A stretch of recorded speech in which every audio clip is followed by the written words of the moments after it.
Nobody has ever pleased a woman. Nobody. There is nobody alive, including God. Hata God hakuwa na dem. God lakini pia alitushikisha handball. Alafu mtoi wake pia kammeka sikuwe na dem Jesus. Lakini unajuaje na Jesus alikuwa anapenda mapoko? Jesus alikuwa anapenda mapoko mbaya. But you guys know that, huh? Si alikuwa na send protect ule poko. Msimguze. Jesus ilibidi akuwe wise ndio asave ule poko wake. Na yeye alikuwa anaenda pale.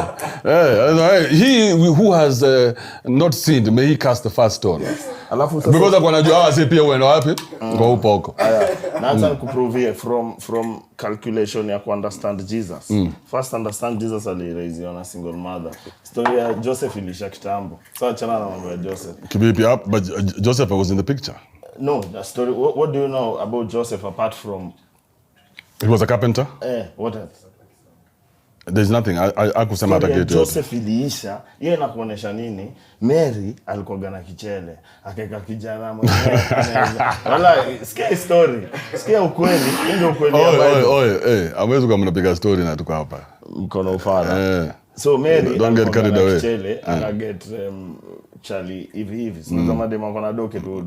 Charlie atamkubali akiwa na mimba. Unaona? So Jesus hapo anasikia Joseph kwa. So Joseph alikuwa nikafukusui. Kafukusui. So Jesus hapo anasikia alikuwa carpenter, imagine. Jesus hapo anataka kuwa carpenter. Hapo anasikia mambo za Joseph. At the age of 12 alikuwa shahepa akasema hii kazi yako ni upuzi. Mimi sky hapa. So ukumbuke. So kuwa carpenter is a puny job, Okay, now but for Jesus. For Jesus. Okay. So now ukumbuke the love of a certain type of women pia inakaming na kuwa raised by a single mother. Was a single mother. So Jesus was Captain Save-A-Ho. Thank you. Jesus because there are 2 or 3 incidences in the Bible amekutana na mapoko. The woman at the well, what was he doing there? Jesus. Alikuwa anafanya nini na dem? Thank you. Akamchapa kamoja, akamwambia endo waambie wase Jesus is here. Na to prove Jesus was like that. Wase wana raise wana single mother ndo wananyanga kwa magang. Jesus was in a gang. Na wama 12 disciples zake. Gang life inakam na lack of mzae kwa life.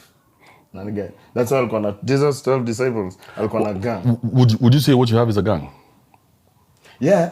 And one thing I'll make sure I'll let you know ni some I can say 70% of rende unaweza understand pia background yao na understand yenyewe wanatoka from the same place. Nanpata lack of mzae.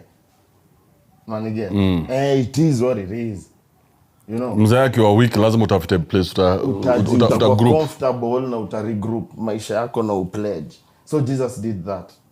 But he made them pledge. He made them their bitch. They were all his bitches. But you understand, story of Jesus ndio ilishika. Alikuwa anakama anaambia, "Hey, Mike come." Mutisia kama. Mimi niko na disciples wawili. Lete jacket kwa gisi. Aenda pale kwa review uchukue ile door nilikuambia nimeficha pale. But you understand, Jesus alitoa comfort yake from hapo. Jesus alikuwa tu mse wa mtaani mwenye maboys wanamsikiza. Unaget? So do you think Jesus was deified after conveniently?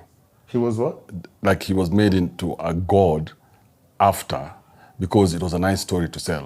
Yes. But Jesus might just have been just a regular guy. Ndio nataka kukushow ni story ya Jesus ilishika. You know what I mean? Ni story ya Jesus ndio ilishika. Hata mimi wana sometimes kuna vitu zingine naweza sema and maybe 100 years from now kutakuwa na Church of Kibe.